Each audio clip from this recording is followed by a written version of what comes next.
Vrau bashkëshorte në Shkodër turisti amerikan, Mëshau. Të tjera detaje zbardhur nga ngjarja e rëndë që tronditi Shkodrën të premten. Nga mediat është zbardhur dëshmia e 57 vjeçarit amerikan Brandon Saporito, i cili vrau me thik partneren e tij, Sandra Saporito, 54 vjeç, në Gjyhadol të Shkodrës. Para hetuesve, Saporito është faqur i penduar për krimin, ndërsa sipas tij, vrasjen e ka kryer pasi të dy kishin qenë në gjendje të dehur dhe po ziheshin. Shkak për zënkën, ai u tha hetuesve, janë bërë sharrje dhe ofendimet që 54 vjeçaria ka nisur të bëjnë ndaj tij.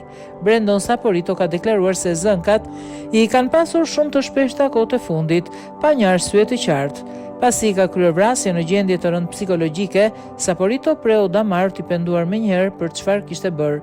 Çifti amerikan kishte një ditë që ndodhej në Shkodër ku po qëndronin në një banesë të marrë me qerap. Pikërisht, ka qenë pronar i banesës ai që zbuloi krimin e rëndë dhe më pas ka lajmëruar edhe policinë. Përpara hetuesve, ai pohoi se gjatë gjithë natës çifti i turistëve kishin debatuar aq sa ai kishte tërhequr vëmendjen disa herë për shkak edhe të zhurmës të krijuar. 58 vjeçari amerikan është në pranga nga policia e Shkodrës, ndërkohë që është duke marrë ende ndihmë mjekësore në spital. Trupi i viktimës është sjellë në Tiranë, ku do t'i nënshtrohet ekspertizës nga Instituti i Mjekësisë Ligjore dhe më pas do t'u dorëzohet familjarëve. Burimet bëjnë me dije se edhe në vendin e ngjarjes gjatë së premtes ka patur përfaqësues të ambasadës amerikane në Tiranë.